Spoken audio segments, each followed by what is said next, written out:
बहुत सारी जानकारी आपके द्वारा हम लोगों तक पहुंची और उम्मीद करते हैं कि अगला स्टेप जो पॉजिटिविटी और सकारात्मक स्थिति की ओर बढ़ रहा है, मैं भी इसी उम्मीद के साथ एक कोशिश में लगा हूं कि कतरास की जनता वार्ड नंबर 1, 2, 3 सभी के घर में पानी मिले। वह जो सपना साकार देखा गया है, वर्तमान सरकार या इससे पूर्व की सरकारें जो भी हो, धरातल पे उतरे मनुष्य को पानी मिले। जल ही जीवन है, जल ही ईश्वर है, जल हमारे गरिमामयी इतिहास को दर्शाता है। इतनी पूरी जानकारी के लिए विजय भी आपने जो हम लोगों के साथ साझा किया, इसके लिए आपको बहुत बहुत धन्यवाद।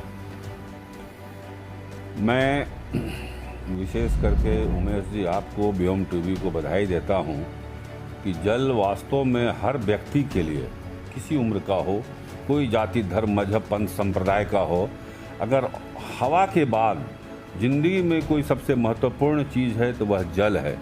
और देखिए कि धरती पर 2/3 जल है, 1/3 धरती है, तब भी जल का अभाव है।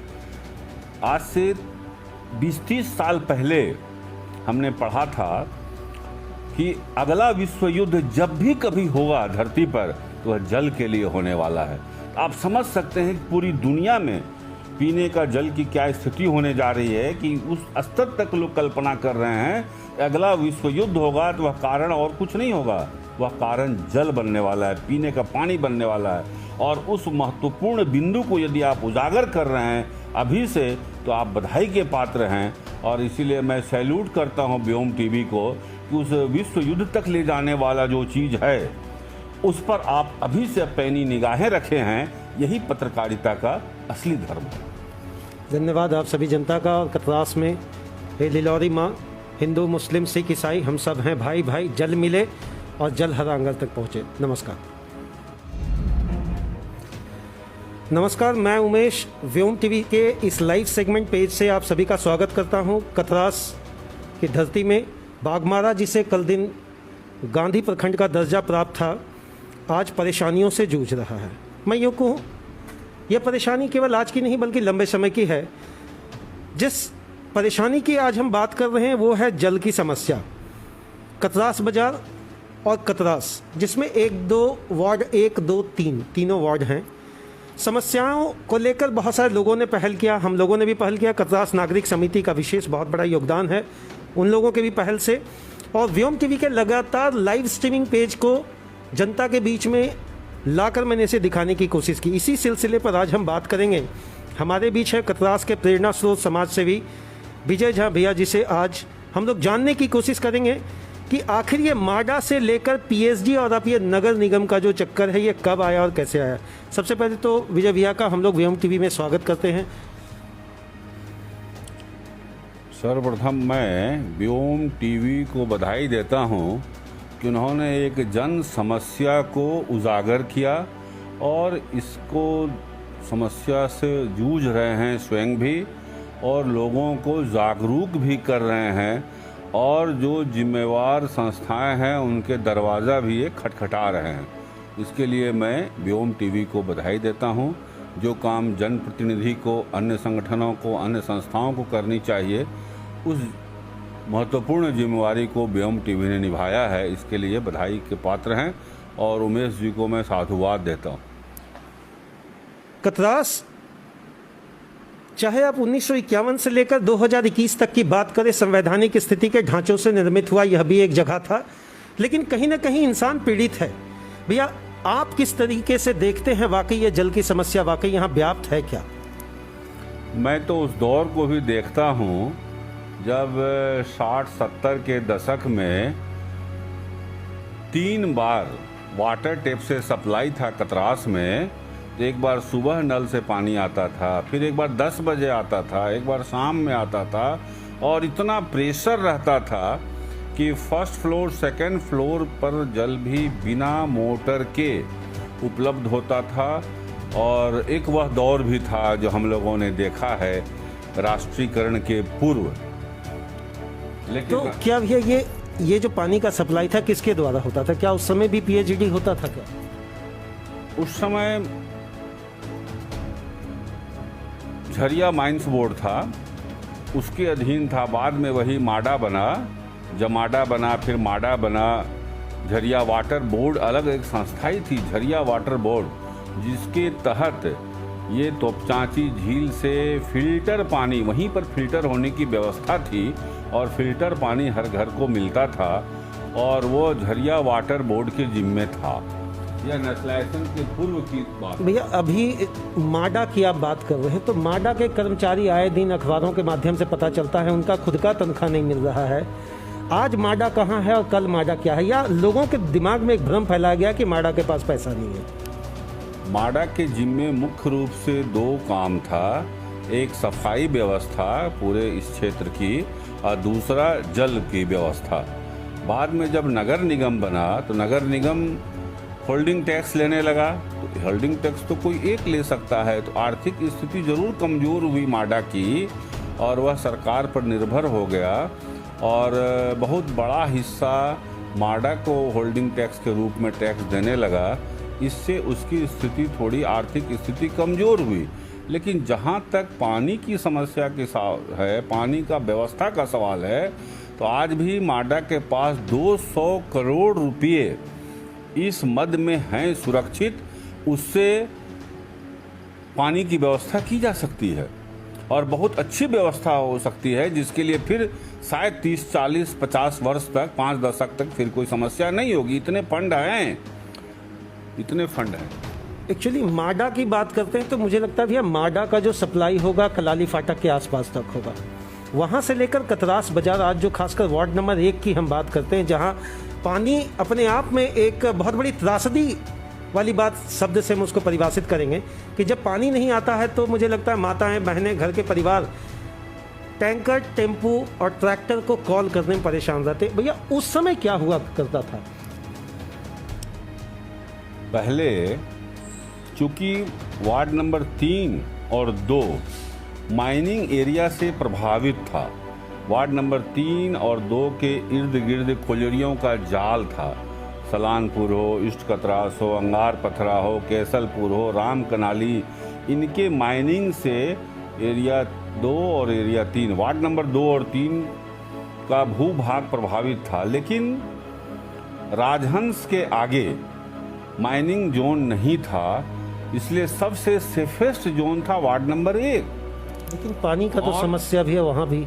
हाँ, वार्ड नंबर 1 में वाटर लेवल बहुत ही अच्छा था, क्योंकि माइनिंग जोन नहीं रहने के कारण वहाँ तालाब, वहाँ कुआं बड़ी संख्या में, और जिसके कारण भूगर्भ जल स्तर बहुत ऊंचा रहता था, जिससे हर घर में चापाकल और बड़े बड़े तालाब थे। वहाँ बड़े बड़े तालाब इस जोन के कतरासगढ़ में हुआ करते थे, चाहे वो राजा तालाब के नाम से हम जाने या और पंचायतों में जो। लेकिन धीरे धीरे जल स्तर, भूगर्भ जल स्तर नीचे जाने लगा, इतना नीचे जाने लगा कि उसके बाद परेशानी आने लगी लोगों को। चापाकल में, कुआं में सूखने लगे ये, और लोगों ने जो दोहन किया बेतरतीब ढंग से, कोई 200 फुट का बोरिंग करा रहा है तो उसके बगल वाले ने 400 फुट का बोरिंग कराया, फिर उसके बाद वाले ने 500 फुट का बोरिंग कराया।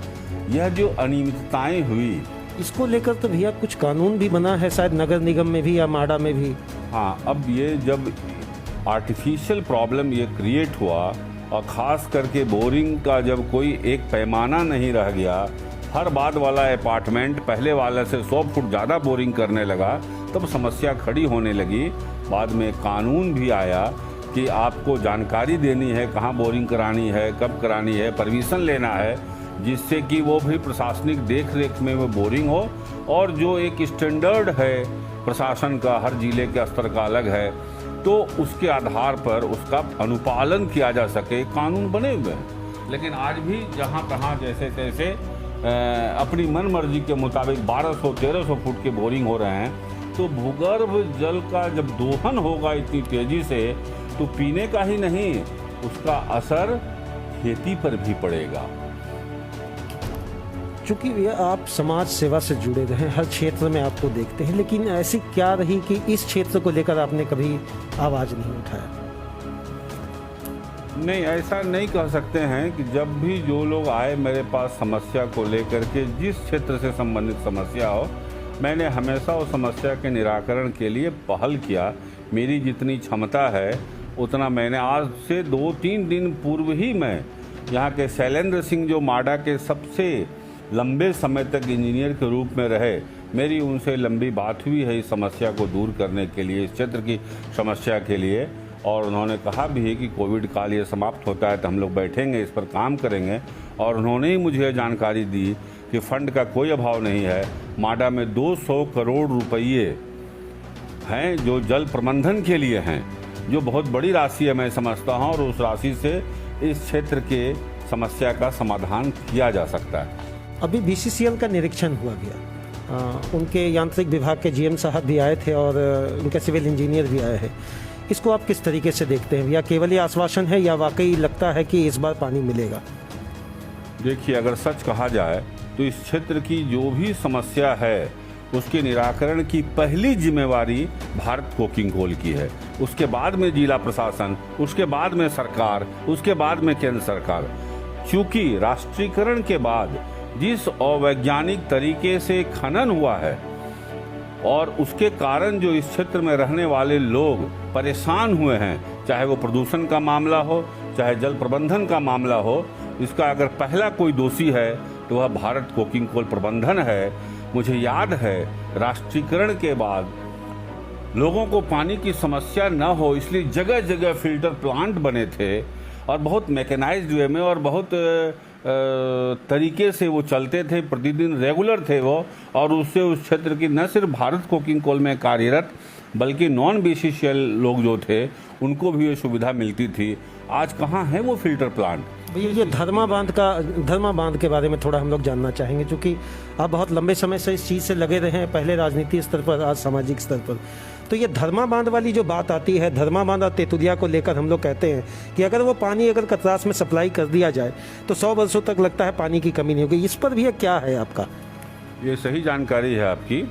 पहले भी जब भी बारिश न होने के कारण लगातार यदि 2 वर्ष बारिश न होती थी तो तोपचांची झील से जो पानी सप्लाई होता था उसमें व्यवधान होता था। वो उनका जो जिन क्षेत्रों में वो पानी आता था वहाँ के लोगों को परेशानी होती थी।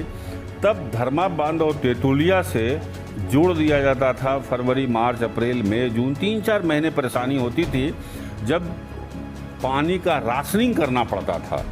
राशनिंग करके चाहे वो 1 दिन में बाद खुले, 2 दिन के बाद खुले। अभी तो ऐसा भी हुआ एक बार 28 दिन के बाद नल खुला है। 28 दिन, पहला दिन नल खुला, उसका 28वां दिन दूसरी बार नल खुला। वह दौर भी हमने देखा। लेकिन धर्मा बांध तेतुलिया से उसको चैनलाइज करके इस समस्या को दूर अस्थायी रूप से किया जा सकता है। लेकिन होता क्या है, जब समस्या आती है उस समय बीसीसीएल कुछ जन दबाव में, कुछ ट्रेड यूनियन के दबाव में, कुछ जनप्रतिनिधि के दबाव में तात्कालिक 2-3 महीने के लिए काम कर देता है। और जो ही बरसात आता है जुलाई के बाद फिर वो सारी व्यवस्था छिन्न भिन्न हो जाती है। वो मोटर बंद हो जाता है, वो फिल्टर बंद हो जाता है, वहाँ का जो स्टाफ पोस्टिंग होता है उसको दूसरे जगह डाइवर्ट कर दिया जाता है। यानी पूरी तरह से वो बीसीसीएल निश्चिंत हो जाता है। जबकि उसको पूरे वर्ष तक यदि चालू रखे तो हमको बार बार इसको इनिशिएट नहीं लेना पड़ेगा हर गर्मी के दिन में। अब वो कर सकती है ऐसा।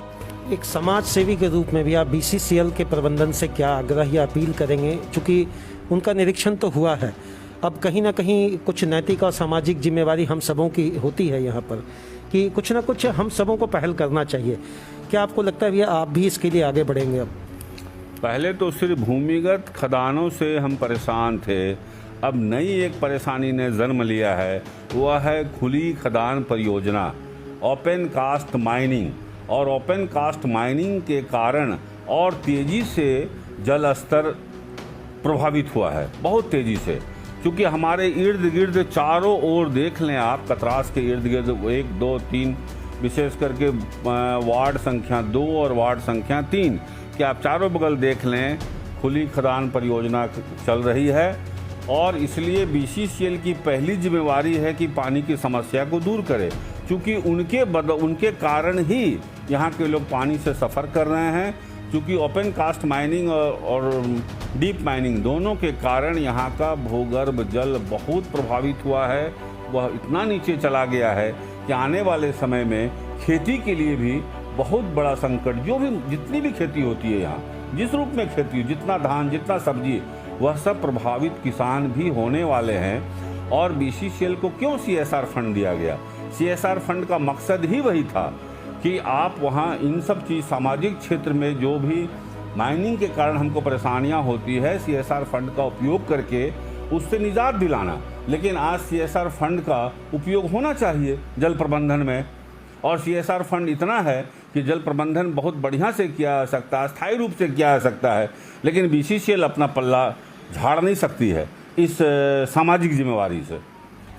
कहीं ऐसा नहीं लगता भैया कि कुछ राजनीतिक स्तर पर भी उपेक्षा का शिकार हुआ? जो पहल करना चाहिए था, अनेक संगठन और पार्टियों से लोग यहाँ विधायक बने, सांसद बने, कुछ ना कुछ राजनीतिक स्तर पर भी कमी दिखी क्या? देखिए, कोई भी लोकतंत्र में हम लोग रहते हैं, लोकतंत्र में हम लोग अपना प्रतिनिधि इसलिए चुनते ही हैं कि हमारी जो भी समस्या है उसको वो उचित फोरम तक पहुंचाए, चाहे वो जिला प्रशासन हो, चाहे राज्य स्तर हो या उससे ऊपर, उसका हम जिम्मेवारी देकर के निश्चिंत हो जाते हैं। और यदि कोई ऐसा प्रतिनिधि जो वास्तव में सामाजिक समस्या के निराकरण के लिए रुचि लेता है, तब तो उस क्षेत्र की समस्या का निराकरण हो जाता है।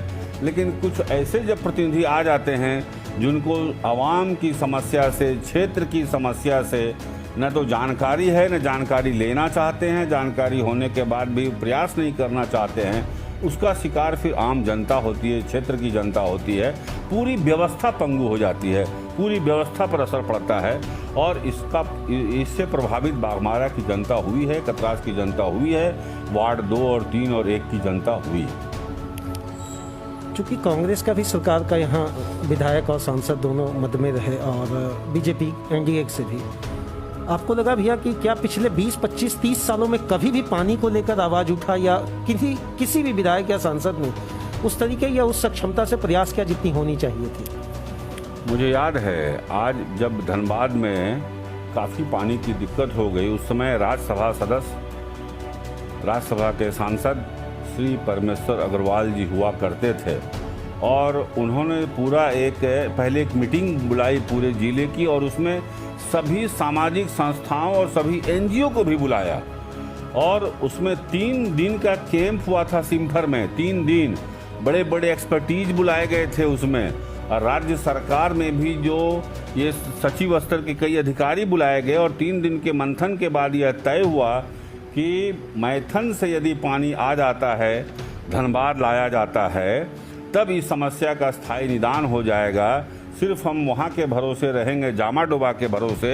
हीरा मोती 2 पंप हुआ करते थे जो अक्सर जल जाया करते थे, और एक बार जल जाने के बाद 15 दिन तक वो, और 1.5 महीना 2 महीना तक जल प्रबंधन में व्यवधान पैदा होता था। तब उन्होंने फिर इसकी पहल की सरकार के यहाँ, और बहुत मेहनत किया उन्होंने, कई बार गया, और अंततः यहाँ तक कि उस समय हुआ कि 100 करोड़ रुपये लगेंगे वहाँ से लाने में। सरकारी जो सिस्टम है उसमें वो इतना निराश हो गए, अंततः उन्होंने एक दिन घोषणा किया कि सरकार के पास यदि पैसे नहीं हैं तो मैं 100 करोड़ देने के लिए तैयार हूँ, लेकिन मैथन से पानी आएगा। सचिव थे उस समय पीएचईडी के, बहुत उन्होंने सहयोग किया, मुख्यमंत्री ने भी सहयोग किया। बाबूलाल जी मुख्यमंत्री हुआ करते थे। यह बात मैं 2000 की कर रहा हूँ, तुरंत राज्य बना था, और परमेश्वर बाबू का इनिशिएटिव मैंने देखा है, क्योंकि उनके साथ मैं भी कई बार सरकार की बैठकों में रहा हूँ। बीएन सिंह जी जाया करते थे, इंडस्ट्रीज एंड कॉमर्स एसोसिएशन के जो अध्यक्ष हैं, रमेश गुजगुटिया जी जाया करते थे, रवि चौधरी जो पॉलिटेक्निक के डायरेक्टर हैं के पॉलिटेक्निक के, वो रवि चौधरी जाया करते थे, और ऐसे बहुत से लोगों को उन्होंने जोड़ा। और ये उनके प्रयास से, क्योंकि मुझे याद है, मैं नेता का नाम नहीं लूँगा, जब 100 करोड़ की बजट आई 2000 में, तो एक नेता ने कहा कि न 9 मन तेल होगा, न राधा नाची हैं। ये सुर्खी में छपा फर्स्ट पेज में, और इसको और चुनौती के रूप में लिया परमेश्वर बाबू ने, और उस मैथन की योजना को धरातल पर उतारा। नहीं तो आज धनबाद के लोग एक एक बूंद के लिए तरसते यदि मैथन का पानी नहीं आता। और इसका एकमात्र यदि किसी एक व्यक्ति को श्रेय दिया जाए तो परमेश्वर कुमार अग्रवाल। देखिए, मैंने पहले भी आपको बताया है, सामाजिक चीज़ों में एक अच्छी पकड़ रखते हैं और सारे एक्सपर्टाइज सेंस को इन्होंने हम लोगों के बीच में साझा किया। मैं एक बात जानना चाहूँगा विजय भैया आपसे, खासकर अगला प्रयास आपका क्या होगा भैया पानी के लिए? क्योंकि हम लोगों ने तो थोड़ा आवाज़ उठाया है अपने स्तर पर, लेकिन मुझे लगता है आप सभी की छोटी छोटी भूमिकाएं होनी चाहिए इसमें। अगला विजय भैया क्या करने जा रहे हैं? मैंने पहले से प्लान तय कर रखा है। अभी जब लॉकडाउन का कार्यकाल समाप्त हो जाएगा, अभी ये जब बिना पास के अभी नहीं जा सकते हैं कहीं, आप ई पास सिस्टम ख़त्म हो जाएगा, रेगुलराइज हो जाएगा हर चीज़, तब मेरी बात हो चुकी है माडा के सबसे पुराने अधिकारी, अनुभवी अधिकारी शैलेंद्र सिंह जी के साथ मेरी उनके साथ बैठक होने वाली है और इसके अस्थायी निदान के लिए हम लोग जो उनके अनुभव हैं उनका लाभ मिले और माडा के पास जो फंड है उससे योजना को धरातल पर उतारा जाए, मेरी भावी योजना यही है।